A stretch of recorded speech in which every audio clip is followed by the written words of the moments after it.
Nay! Anong ginagawa mo dyan? Pinapainit ko lang lutuan natin. Uso kasi to, anak. Uso, Nay? Bakit di na lang doon sa kusina? Sa sobrang init ng Pilipinas ngayon, ayan, pwede ka na magluto. Di ba? Tipid sa gas. Grabe! Ang talino mo, Nay! Makakatipid na ako neto. Anak, check mo nga dyan yung sinaing ko. Okay na po to, Nay.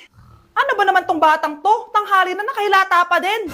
Kala mo siya nagbabayad ng kuryente. A few moments later. Napakainit! Sinakpatay na electric fan!